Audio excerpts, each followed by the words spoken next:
Hello and welcome to the Rogue Monkey podcast. My name is Kevin Pickard and I'm the host of the show that delves into people's journeys, explores their experiences and shares inspiring stories from the moments and life events that have brought them to where they are. My latest guest is the epitome of why we started the show, and I could not be more excited to share our conversation with you. We're joined today by Chris Hines MBE.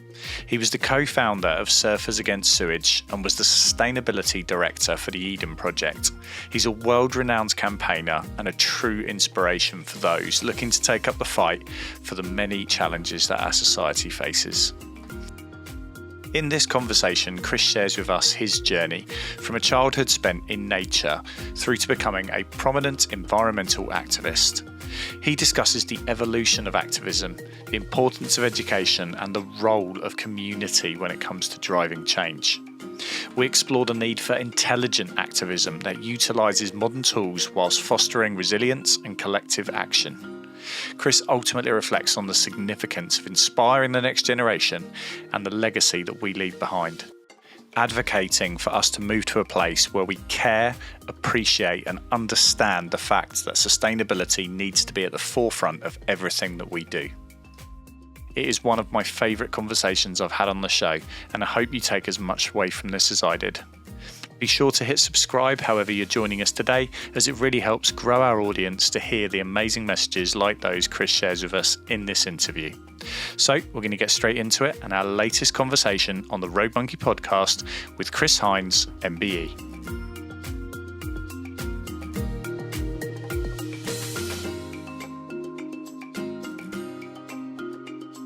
Hello, Chris, and welcome to the podcast. How are we doing today? Hello, Kevin. Yeah, great, thank you. It's we got a little bit of rain in Cornwall today. Very welcome. It's been pretty fried like the rest of the country, but yeah, nice to have some bit of precipitation to feed the plants and everything. So yeah. Very grateful for you obviously sharing some time with us today, and I'm just wondering if you could give our audience out there just a bit of an overview, a bit of an introduction as to who is Chris Hines and a little bit about your journey to get to where you are now. So I was born 63 years ago on the edge of Dartmoor, and I grew up very privileged to grow up with an interaction with the natural environment, walking on Dartmoor, going to Cornwall's beaches from when I was a tiny kid, and that allowed me to gain a love for the natural environment. And from there, I guess that's been a key part of my life and my career. I kicked around doing all kinds of jobs through my late teens and early 20s. I worked for a surfing magazine, one of the first surfing magazines in the UK, to gain national distribution. But I've done jobs like Bricky's Labourer, barman, working holiday in Australia for a year, all those kind of things. And then that, I guess, prepared me really well. In 1990, I co-founded Surfers Against Sewage, ran that for 10 years, and then have been environmental campaigning ever since then, really. That's me in a nutshell. Former alumni of SAS. We've had Hugo on the show previously talking about how those threads of the environment and appreciation for the water world that we live in and actually looking after it and protecting it. So a lot of that, certainly for him, stemmed from those kind of early childhood years. Is that something that you reflect back on now and see the way those jobs, if you like, ended up coming about was off the back of childhood? Yeah. I mean, if you're out there playing in the natural environment, you get your hands dirty, you get a lot of time in the sea, and you do love it. And there's a quote from Alice Walker, who wrote Colour Purple, an environmental, gender, and race campaigner. Activism is the rent I pay for living on the planet. And, boy, oh boy, we should pay our rent, and our rent is well overdue. So I kind of hold that. I use that as a phrase. Most times I'm doing some speaking and stuff. But yeah, the fascination with being in the natural environment definitely is, a really good thing for people. Helps build confidence and inquisitiveness and desire for knowledge. Some of the best friendships you'll have will have been formed in those places. Yeah, how lucky are we? And we're doubly lucky as well, because you and I will have a roof over our heads tonight. We'll be fed and we'll be warm and we'll be secure and safe. Millions of people in the world don't have that. So that's, again, that luckiness. And therefore, it's up to us even more from our position of privilege to act to protect the things that we love. And a huge piece of that, I would imagine, comes around education, which obviously the tools to do that are greater than they've ever been in terms of sending messages, getting petitions out there, lobbying global audiences at the click of a button. So how have you found from, I guess, those early days at SAS to kind of the space you're in now, how things have actually changed from going door to door, perhaps back in the 90s, to where it is now? Yeah, I mean, they're very different landscape. If you think that in something like 91 or 1992, one of our members rang up and said, look, I bought www.sas.org for you. And we all went, well, what the hell does that mean? Because we just didn't know. And that's that kind of time phrase. When I left SAS in the year 2000, I'd never sent a single email. So that kind of pace of change. And now, we walk around with computers in our pockets and we can talk through and to the clouds and all of that.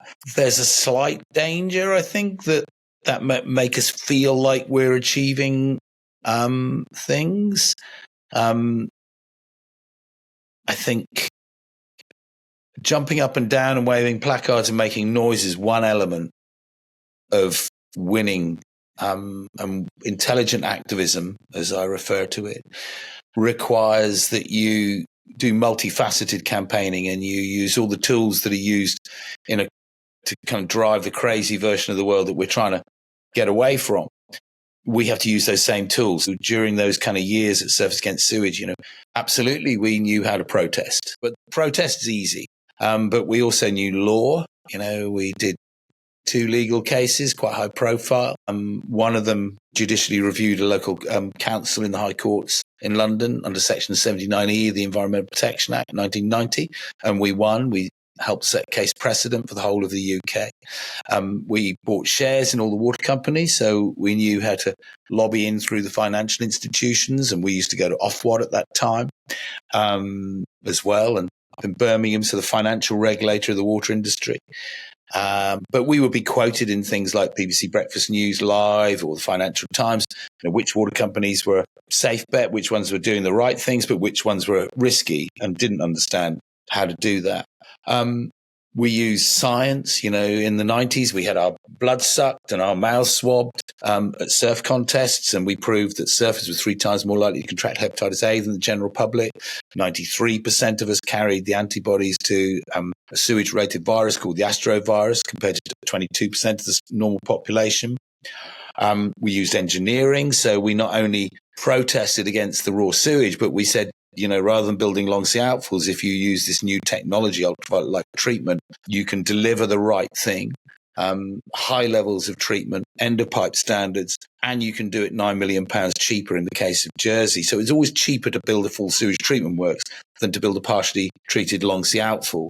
So that was changing that industry and that way that it operated. And we were media hounds. I've done everything from BBC Newsnight Live to helping pull scripts together for BBC Casualty, all those kind of things. And when you do that multifaceted campaigning, you're bringing pressure on all aspects of where the people that you're trying to make change happen. You're applying that pressure from many, many different angles. And that's the bit that has to be more than just protesting. The people who we need to change, whether it be water companies or oil industry or all those kind of things, or mass consumerism, they got very, very thick skins.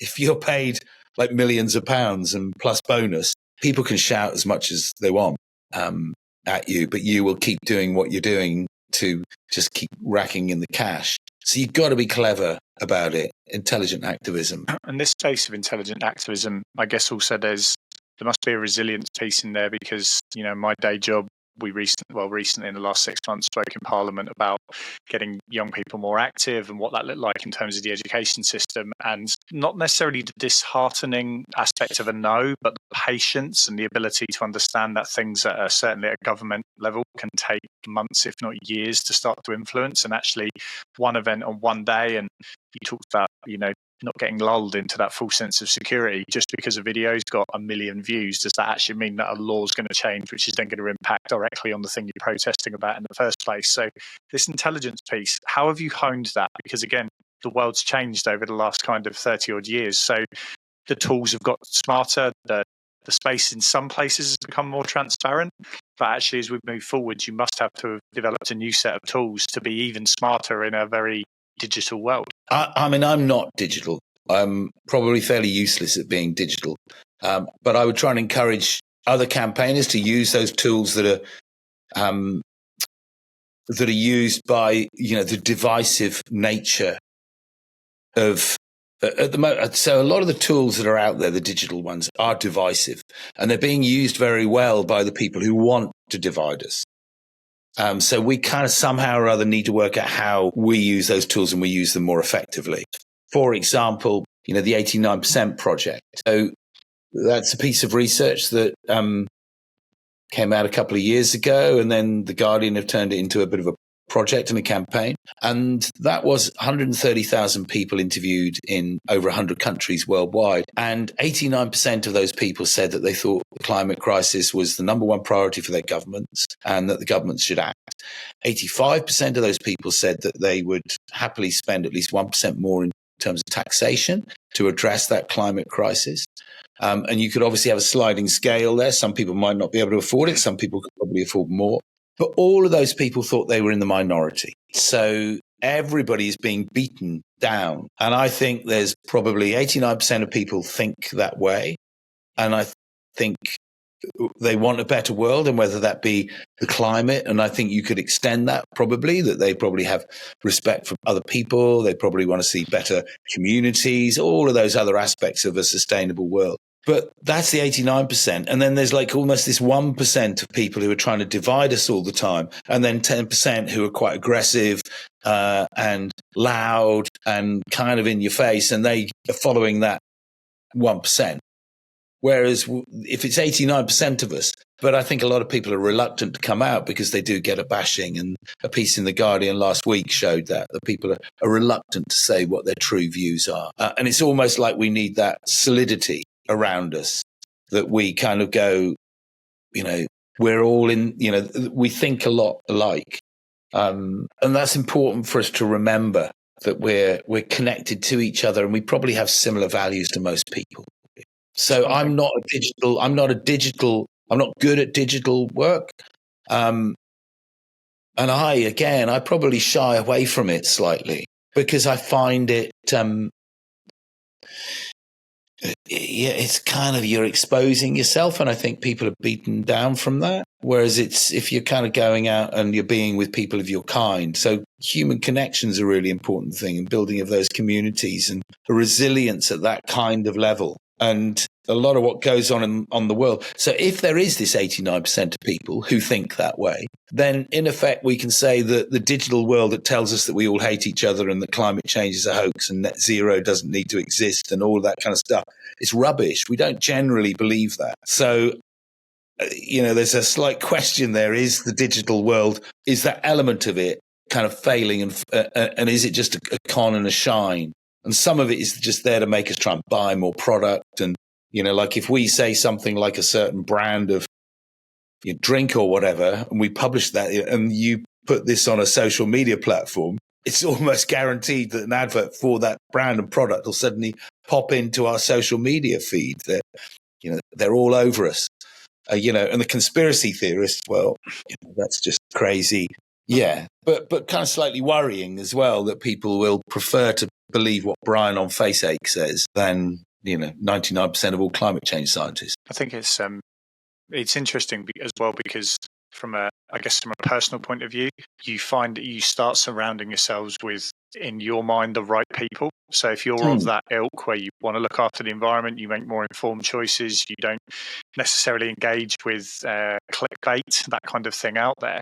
Well, actually, my view on it is actually, everyone I know is actually doing a great job. They're not littering, they're respecting the waterways, they're doing this, they're doing that. But actually, by looking at the stats out there en masse, and you only have to go to any service station or walk down most town centres in the country, and you actually look around and go, who's littering?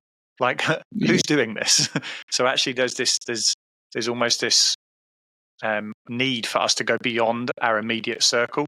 But if everyone in that 89% went beyond that immediate circle, we would pretty much encapsulate everybody out there. So it's almost like, what's the ignition behind that? What's the movement for that? Well, I think there's certain moments where everybody does step up, doesn't there? I mean, when we saw the kind of like, the tragic events up at Southport last year, and then you had those kind of riots that came off the back of that, and then you suddenly had, the image from Brighton particularly stuck with me, where there was like, 40,000 people walked out for kind of peace and community, and there were 3 sad people in front of Brighton Town Hall with a dog.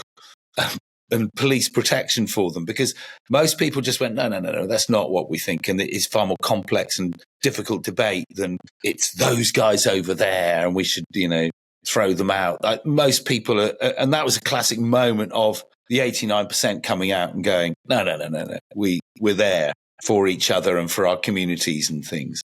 So I think we can do that. And it's important that when those opportunities arise, we are there. And I think we need to work out when those points are there, they will occur, I'm sure, some quite pivotal moments over the next few years as things progress. I'd also say there's an education piece around it as well in terms of the next generation. The conversation around these sorts of things, certainly in the very out-of-date textbooks I was reading at school 20, 25 years ago, are very different now to youngsters that are growing up very aware of some of these challenges and at least having a range of opinions sent to them, not necessarily all useful and certainly not all positive, but there's certainly a more aware generation coming through of these challenges. And I feel like, again, that will become a voting population. That will also become people in business. That will become the general consumer population. And we're actually now getting to a point where what might feel like a minority in terms of current activism actually will start to shift into a majority. So how do you see that next generation developing, and what does that education piece look like for you to make sure that message does get to those youngsters coming through? I mean, I do quite a few schools, and it's giving. So I tend to give them the example that if a bunch of surfers with no campaign experience can help form Surfers Against Sewage against all odds, and we can be called in front of House of Parliament select committees, and we can give evidence to the European Commission. Could be called as a special advisor to the Minister for the Environment, and ultimately we helped deliver a £5.5 billion spend on the cleanup of the coastal waters of the UK in the late 90s. If we can have done that, then just think what you can do. And that's kind of the messages that I feed to them, and believe that you do have the right. So, for example, when I click up the slide of the House of Commons, when we first went there, within a year of forming, and that was a scary thing to do. We didn't know. We just picked the phone up and said, "Can we come and lobby the House of Parliament?" And they said, "Well, yes, you're right.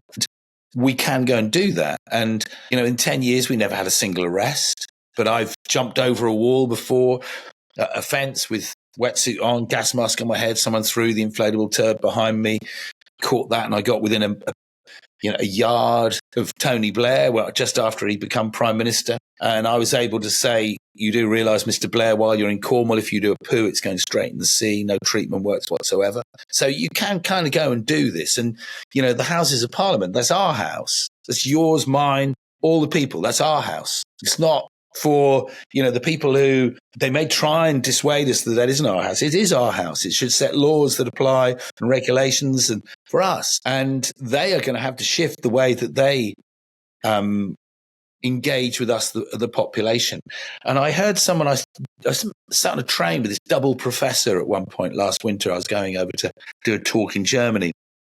And he was like a double professor. He had like a brain the size of a planet. And he was saying it's like, he said that, our voting system, we do everything on these computers and we can buy things and do all these things and surveys and all that. But we're still meant to go to a voting polling office once every 4 years to vote on a decision about, some people, and they want to check us. We can develop systems that would allow us to interact with the political interface in a far better way on a more regular basis, informed, and, we can get those opinions, but it's not beyond us to have, 3 or 4 big votes a year where we might vote on certain things. And we have, whether that be a reform of the water industry or a reform of education,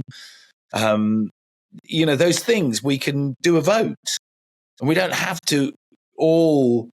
And then I think, and if we had proportional representation again, we would get more buy-in to that. First past the post is just, it's kind of a done concept in my mind, really. We need proportional representation. And I was doing a talk for Comic Relief a couple of years ago on one of their away days, and Alistair Campbell was the other speaker. And someone asked him this question, and he went, no, because if you have proportional representation, then, Nigel Farage would have seats. Well, so what? If there's enough people in the country who want to see Nigel Farage's party have seats in Parliament, well, then maybe they would have had 20, 30 seats back then. But the Greens would have had 60 or 80 seats. So this kind of close of the two-party politics, we kind of need that to go. I mean, it's worrying that Reform, who've been arguing that they should have proportional representation, the closer they're getting to seeing that they might just get in with first past the post, they don't want it anymore. So, but if we had that would make a massive change. So these things about political debating, and that goes back to education. So if we have that kind of proportion of people coming through our education system saying that's what we demand and that's what we kind of must have, and then we can engage with this different way of being, those things provide me with hope and optimism. And I think, and again, to flip it back to that litter thing, most people don't litter. It's a few persistent litter louts. That's what it is. And it'll be the kids who say, what on earth are you doing, Dad, Mum? Why are you doing that? Or it's, the partner who you've got in the car and you think you're taking them on a date, and then you throw your rubbish out the window and that's the end of that date. There's kind of moments like that. And there's also moments where you see people do great leadership on some of that. And sometimes some of it is also talking in a normal language. When you go around Australia, you see signs when they don't want people to litter. It says, don't be a tosser. We invest lots in we prefer that if you didn't litter they just say it straight. Because one of the things I've noticed I only spent a few weeks out there, maybe 8 years ago now. And, I've been to a few countries. Budapest was another one. And a few people have said to me, what did how was it? And one of the first things I say is clean. And it stands out when you go somewhere where culturally that is unacceptable from the ground up. And actually, whether you're a child at school, whether you're a worker, whatever your place in society, it doesn't matter. You do not mistreat the town, city, country that you live in. And I think there's a really interesting shift of that almost becoming a movement in itself. So many young people coming through understanding that the bottle they dropped on the playground might end up being swallowed by a seal in the local beach instead of actually a complete disconnect from it, which perhaps 20, 30 years ago, if you didn't have that education in whatever subjects it was, you might not have drawn that. And I remember, and I'm thinking back to my early years, mindful where you're based, I remember going down to the seal sanctuary, I think Helston direction. And having that tour round and that insight into how these were rescued and some of the awful things that had happened to just this animal, not all animals, but even in just that kind of slither of the natural world. And even that on its own was such an education piece. So I want to push into this education space slightly a little bit more. Obviously, you were at Eden for quite a while. And in terms of what that does for messaging and people understanding it, could you just talk us through a little bit? Now you're obviously a little bit further past that. What do you reflect on from the role that places like Eden serve in society? I mean, Eden was it was dubbed, eighth wonder of the world, but a theatre of people plants. That was what it was really about. So, when you walked in there, you went, whoa, this is amazing. And, the architecture, the landscape, plants and everything. But you suddenly started to get that connection so you would see, the plants that you may have at home that would be kind of this big little tiny little house plant would be like a giant tree. And you would see proper banana trees and pineapples, and so you kind of get those connections to different parts of the world as well, and you understand that is where they come from, and you are therefore connected to all of those other parts of the world.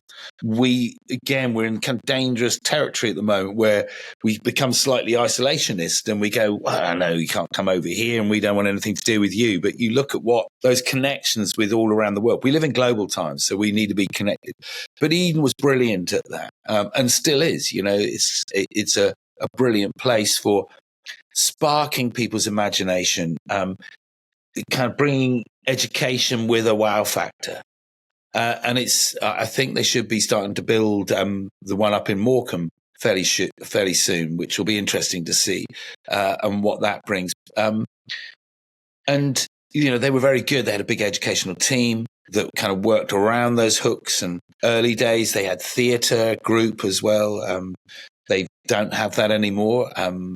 But that kind of a way, a theatre, a play, a place to inspire people with stories and connections. And wow is really important, that wow bit. It's about sparking and inspiration there. And I know for a mutual connection that you lift many other people up who come to you for that inspiration and those sorts of things. So in terms of whatever you're happy to share, when someone comes knocking on the door like a Nick and pitches a crazy idea of the wave and other things, I'm sure many people have come to you over the years.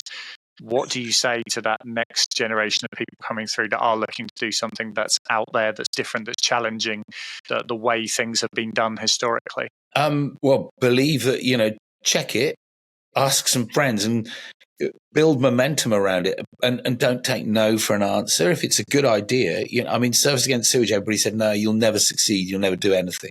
Well, we did. And we proved that all wrong. And there was the ways of doing that. Be multifaceted, find solutions, be part of that kind of solution. When people say you can't work out how you can, and as I said, never have a single arrest. You can go and do those things. And that you have the right to do so.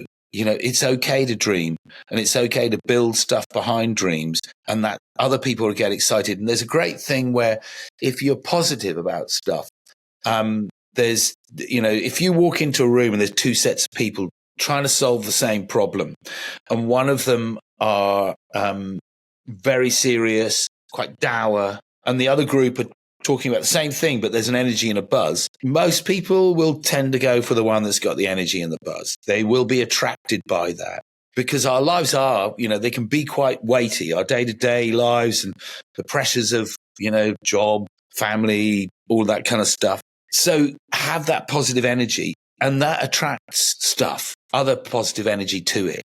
So again, always put your hand up and ask for help. I always say that.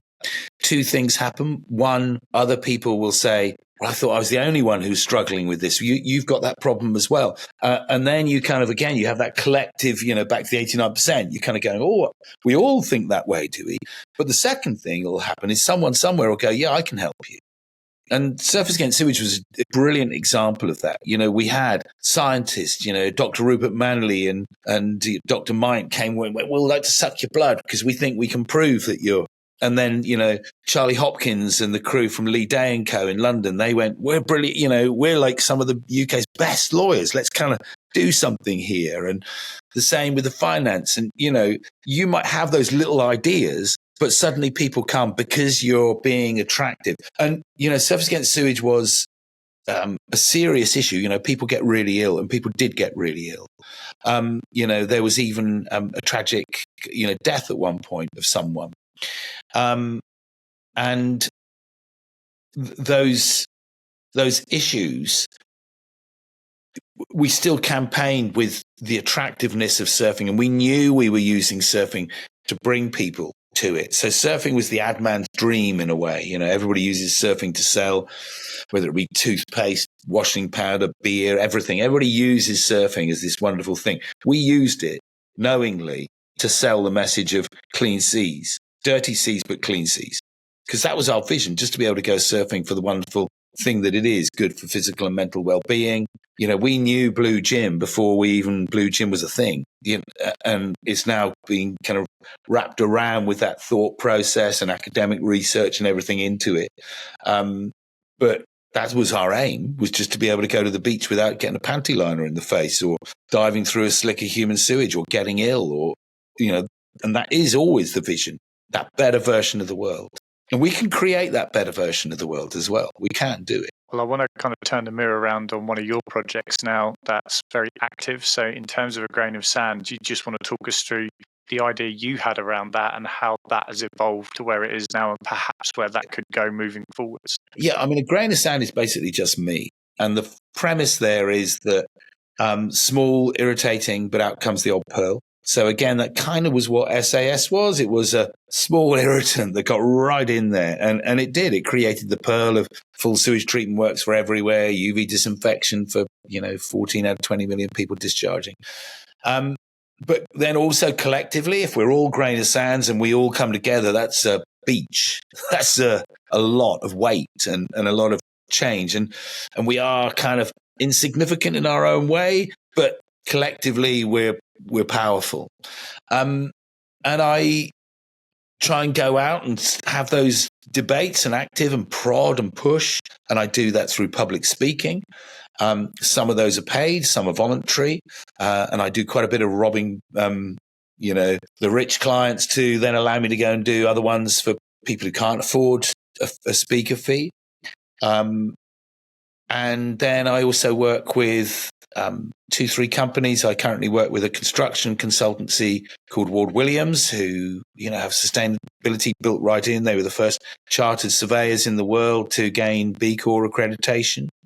I did the work in the early days with Nick Hounsfield at The Wave. I've done Smile Together, a community-owned, community interest, staff-owned dental health provider who did all the, and still do all of the emergency oral health care for children in Cornwall. And then I also work for a candle company as well, St. Evil Candles. And it's just stimulating them and anybody else who wants some of that. I prod and I'm their kind of almost critical friend going, come on, let's go. Let's gun this. You can go faster. You can achieve more. We can progress towards that. And again, it comes back to if we, I failed all my A-levels at school. I took completely the wrong subjects, failed everything, and ended up kind of getting this kind of way of doing it. And if we can do that, none of us had any campaign experience. We didn't know what we were doing when SAS started, but we went to be, quote the BBC, I think in something like 97, they said, some of the government's most sophisticated environmental critics. Well, if you can do that and we can do that, then that's what I try and inspire people to do.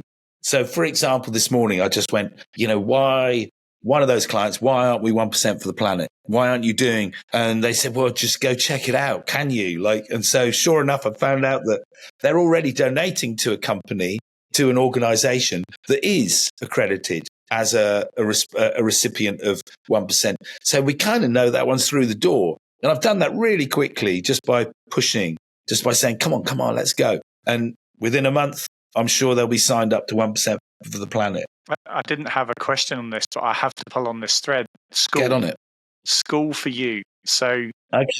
If I could wave a magic wand and put you in charge of education, knowing everything you've gone through, and I'm sure we'll get onto it, but the academic recognition that you've had over many years and up and coming ones, what would you go back and change in the way that we actually support the development of young people in terms of a balanced view on the world instead of a list of subjects with some letters next to it and assume that makes them worldly, which obviously it doesn't? Yeah, I think education, I went to a big comprehensive school, 1,800 pupils at that school on the edge of Dartmoor, Tavistock Comprehensive. And, I enjoyed it. It was, in all aspects of it, it was educational. And I think I had a couple of really brilliant teachers. I had a brilliant maths teacher, and I was awful at maths, but Mr. Godwood was the one who, I can remember at one point he said, do I really have to grow horns and, breathe fire at you to make you do these questions? But he used to stay behind. And the after-school lessons weren't for the top performers. They were for the bottom performers. So the elite didn't get any extra training. He helped the people who were struggling, like me. And we all got, out of our class of 30, there were 12 A's, I think 19 B's and 2 C's. No one failed their O-level maths. And that was because of him. And he was brilliant. And I had a brilliant English teacher. And they would spark. I found out that Mr. Godwood played support to the Rolling Stones in Hyde Park. And I found that out later. But he was that kind of character, and he had love and he nurtured. To learn rote just to pass an exam doesn't educate you, I don't think. And we need to have that relevance and connection to inspire someone to understand what it is and what does that, how do you apply the knowledge that you've got and how does that fit in a world that you might go out and get? I think some elements of basic education, like how to operate a bank account or, take a mortgage, some of those things they should be built in, because people come out and go, I don't know how to do any of those, some of the most basic things. And that's confidence in being a citizen. So I think there's a change on that. I wonder about our different, private schools is a difficult issue. There are some countries, a couple of the Scandinavian countries, I think there's one particular, I can't remember which one it is now, but there is no private education. All the money from everybody all goes into one pot, and education is, all uplifted. And I'll probably get in hot water for some of this, but I do think, and there was an example of this. I spoke at a private school recently. They asked me to do a sustainability fair, but they'd taken their position of privilege, and they'd asked the local comprehensive schools in as well. So I got to speak to a whole load of people. So they'd used that, and there needs to be more of that and less of the exclusivity and building of walls. No one should come out of education with an opinion that they are better than other human beings because of their privilege. That shouldn't happen, in my opinion. But making it fun and engaging. My mother-in-law used to be a maths teacher, and she used to up in Preston. Preston Blackburn area, and she used to take bunches of school kids out, and they would go and camp next to like a reservoir, and they would work out what the volume of the reservoir was, and they would do kind of that, and that would be their maths part of it, because she had to justify it so that they could have some form of maths sign off so that they could go on the school tour. But really, she was getting them outside. She was giving them a chance to learn about things in the natural environment, and they would have been, walking through. She tells me at one point she was sunk halfway up in a bog, halfway up to her chest, and they would have just loved that. The kids would have that. But I went and did a talk at that school last year, and I said at the beginning of the talk, and it went on Facebook. That I put a slide of that. I kind of said, why do you think I'm here talking at this school, this Plackgate school?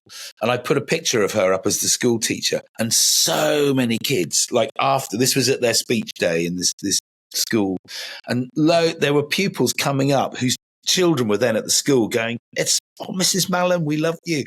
And she had, I think it was something like 200 ex-students came back to her and said, we love you, Mrs. Mallon. You were the one who did, that.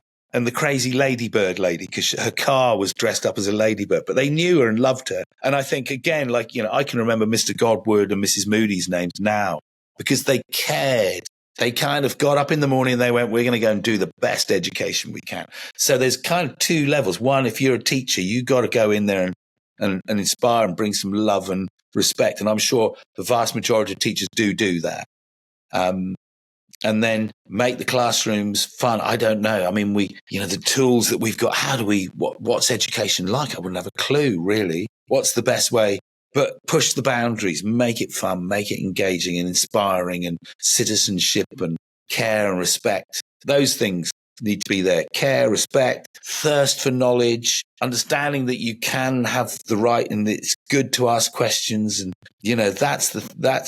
that would be a good schooling, I think. Do you know what's fascinating is I think you could probably, not for everyone, but you could speak to every adult and say, primary, secondary school, higher education, if you did it, who was that person for you? And actually, that is an army. That's an army of educators out there. And it can be education beyond, not necessarily beyond the school gates, but it can be education beyond what a grade sheet tells you. And I think the misalignment between perhaps where people's grades say that they were academically strong and actually what's stuck and stayed with them, and or what, 120 odd episodes in now on this show, and I think back to 3 or 4 people I've interviewed in the most insane positions, in not necessarily in hierarchy, but just where their life has ended up. And you ask, where did it start? And it was the early teacher, the early coach. It was somebody when they were younger that the subject matter and the interface between it really resonated. And I feel like that's where we have tools, but perhaps the interface of the messaging getting across isn't always as inspiring and as captivating as it could be. So yeah, it's fascinating. Yeah, you can see when a school's kind of, when you can tell when people are fired up in a school situation. Love and respect is an important part of it, I'm sure. A huge part, and recorded a podcast this afternoon with a coach, and we were talking about what's the centerpiece of his coaching approach, and he said to me, care. I need to know that every time an athlete moves on, whether they're 13, 18, 25, if they were asked that question about me, that they said I cared. With the performance side of it, like, it is what it is. Not everyone's going to win an Olympic gold, but ultimately the human interaction that you have with people on an educational journey, if that person, when they leave your charge, says that person cared about me, ironically, they're much more likely to stay engaged in that subject anyway. So it's a complete win, even if your goal is just to get the academic gradings, is to show people that you really care about their futures and the matter that you're there to teach, whatever subject it is. And even the fundamental of passing that care on, that that if someone cared enough to give you, then hopefully what that's like when that occurs again, and you can be the one who cares. So even if it's nothing to do with the subject or anything, it's a way of being. And that's one of the most important things I think that education should deliver. Touching on the subject of education in a physical sense, to get out surfing, which I know where certainly it's a big passion of mine and for you, the premise is of that you can survive and save yourself in water, and swimming's my day to day and what I spend a lot of my time immersed in, quite literally. And for the future of that as an activity, obviously in many places it's pushed down, if not off the curriculum. It's something that, to access many of these amazing waterways and blue spaces out there isn't seen as a priority. And actually, again, I ask this selfishly, but very conscious of that. If I put you in charge of all things aquatics, if you like, in this country, and how do you make it more sustainable? Because facilities closing up and down the country, it's not seen as an English and maths priority, but actually, in the wider world, if you're not qualified in inverted commas as a swimmer, it doesn't matter how many GCSEs and A levels you've got. Actually, you can come unstuck very quickly. So, if I was in the charge of all the water thing, well, one I would look at. There's a brilliant example of, because we don't like cold water. That's a barrier for people getting into swimming. And there's a brilliant example of the world in which we could live in South Devon. And this is a community swimming pool. And they put a data center next to it. And the data center, the water that's used to cool the data center is the same water that then goes into the swimming pool, which is warmer. So double whammy, win, energy, lower carbon footprint, warm water for the people who are using it. So that barrier's gone. And when we build infrastructure projects, we should be thinking that way. There should be no, anywhere where we have waste heat should be used for community leisure facilities. And we need to, again, probably change the way we design our cities and our communities so that those kind of things can happen. Access to the rivers and sea. I mean, obviously there's safety issues. You've got to be careful. There shouldn't be any sewage in there. We need to stop that. And again, I think, the water companies have just been allowed to run riot over that. We've gone backwards from the massive improvements that we saw through the 90s and in rivers before that. So that needs to be change so that they are good, safe places to be. Wetsuits have completely changed the way that people use cold water. And you go and talk to most wetsuit manufacturers or repair. I know a repair company, they just do loads of outdoor swimming. While, more than, so they're a kind of a surf company who fix wetsuits, but the majority of what they do are swimming suits for people who just get out in the natural environment having a swim.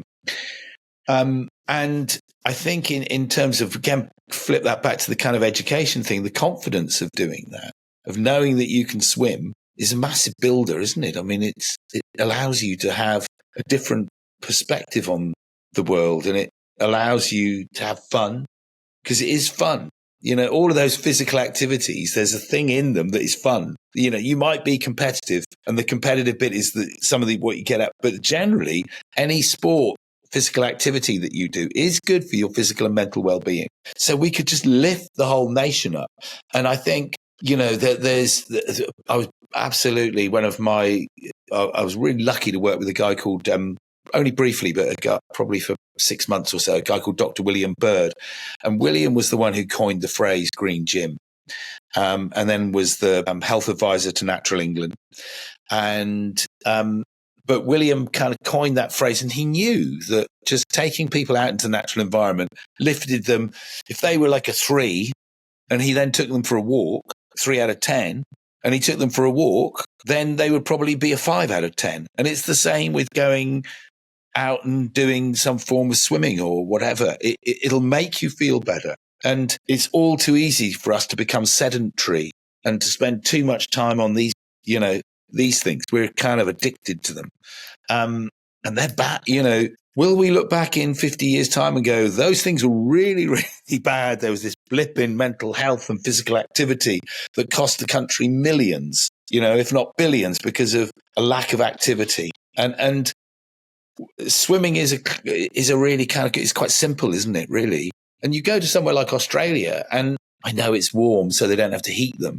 But even tiny villages, you know, small towns will have a swimming pool. And we should just, those things should be there and cheap. You know, if you did the economics of preventative health, having a healthy nation, and then that's what the NHS then has to deal with. That's a completely different way of looking at our health system. My wife's a consultant pediatrician specializing in diabetes. And, you know, she loves it. She's always trying to find inspirational sports people who may have an insulin pump or reader on their arm. And one of the ones she tried to get, she couldn't get him, was, I can't remember his name, but he's off Strictly. And he's one of the best dancers on Strictly. But he was almost proudly wearing his pump on his arm so that people can see that. And they can look at that and go, well, if he can do that, whoa, I can.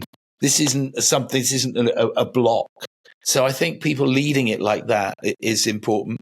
I'm surprised. Yeah, I think sport and it doesn't have to be formal sport. Just being out there and kicking a ball around, throwing a ball, having a swim, running up and down the beach, you know, giggling, falling over and getting dirty or wet or whatever it is. We need those things. They're good for us. And if we're, and then, you know, it's like if you've got some work to do. I did it this morning, you know, it's pouring with rain outside, and I just kind of went, well, I'll just do some physical activity anyway. Let's just do something. And I did all my hip. I was so lucky. I got a NHS new hip about 3 years ago. So I kind of have this set of exercises that I should do to always stretch my hip out and, you know, run around a bit, do some stretches, do some sit-ups and things like that. And it just, but, you know, even like 20 minutes of doing that, you're feeling more active, and then you can go and do your work. Well, yes, Chris, swim. I'm hugely mindful of your time. There's 2 areas I quickly want to touch on. The first one is around optimism for the wider world. So optimism, certainly for a generation of UK youngsters coming through. What is your optimism, having seen all of the different challenges that can be overcome and the way to inspire and engage and get a movement going? What are your thoughts around what comes next? It's almost thinking, you know, that we can do this. Maintain that optimism, even when it feels like that. I mean, there's days when I wake up and I go, whoa, we're in a bit of a hole, and we're in a hell of a hole. You know, the harsh reality is, you know, we're way past 400 parts per million. We're steaming through 1.5 degrees above pre-industrial levels. And that can be depressing, but there's only 2 things to do. One, you can kind of bury your head in the sand, Well, there's three. You can bury your head in the sand and deny it. You can go, well, the hell in a handcart, let's join in and burn. Or you can be part of that future generation of solutions and ways forward. And there's a brilliant book called No More Fairy Tales, which is where they took some fiction writers and mixed them up with climate and biodiversity scientists. And then they turned them into these brilliant, inspiring stories about how our world could go off and be. So we can't be daydreamers and think that we're going to get there easily. It's a lot of hard work. But we must believe that we can do that we have a collective, the right is on our side, and we have the right to a better world. And that is part of the citizenship, and that is us paying our rent. We're lucky. Make it count. Give something back. Even if it's a smile and a hello. Like I had that in the tubes in London. It's so easy to go in, but I was on the tube 3 times running a little while ago. First time was just mad, so rammed in on Central Line at 8 o'clock on a Tuesday morning. It was bonkers. The other 2 journeys, I ended up having conversations with people and we were laughing, and it was infectious. That little bit of positivity is infectious. Well, we'll make sure we link that book, because I can already hear that as a fantastic idea to pass on to nieces and nephews. The second question is for you. What comes next? Kind of looking at how. So I do quite a bit. I do some mentoring, and I've got someone I'm really privileged to mentor, a guy called Louis VI. He's a zoologist and a rapper and a climate change activist. He's coming down to stay for a couple of days tomorrow. And Louis is a classic example. So Louis, I was asked to mentor him a bit during lockdown period, and then I sit on a advisory panel on sustainability to the BBC. I was talking to them, and they said we want some kind of diversity and younger people. And Louis is a person of colour as well. And I said, well, you should meet Louis. And Louis ended up on the panel. Then he got a 6-month creative placement with BBC Natural History, did a live piece on Spring Watch, not this year, but the year before. And he's just been given a 2-year kind of scholarship support package from Brian Eno. That's what you can go and do. So if I can do some more of that, and Louis, he's lovely and great fun. But passionate, and he's part of that. I mean, Louis is probably 28 now or something, but that gives me real confidence in an optimism that people like that are going to kind of crack it and make change happen. So I guess I can do more of that, and maybe try and package up some of the things that I've learned over the last 35, 40 years and put them in some form of thing that people can tap into more easily. Because again, no disrespect to you, but I don't know how many people will watch this. Maybe there should be something that's a bit more tangible and that can be there. Because like a tree, I've got a tree I planted out in the garden, and I planted it when I was 21 or so. It's now a 40-foot tree, oak tree. And we kind of need to leave those kind of legacies for people coming behind. And there's a brilliant quote, I think it's a Greek quote, that a society becomes great when old men plant trees under whose shade they'll never sit. And if you extend that out metaphorically, that's what I want to do, is to try and do some things that people can go and sit under those trees and plot and then go out and act. I can't think of a better way to put it all together. And before you even said the quote, I knew exactly what you were going to say. And it speaks to who you are and what you bring to the world, and hopefully what you look to leave behind. But Chris, it's been extremely humbling. It's so interesting. And I know we could talk for hours on these subjects, but thank you for everything you're doing, and extremely grateful for you sharing some time with me today. Lovely. Thank you. A huge thank you to Chris for joining us today. You can connect with Chris via the links in the show notes, and be sure to check out his website, A Grain of Sand. As always, please be sure to hit subscribe however you're joining us today, and we look forward for you joining us again soon for another episode of the Rogue Monkey Podcast.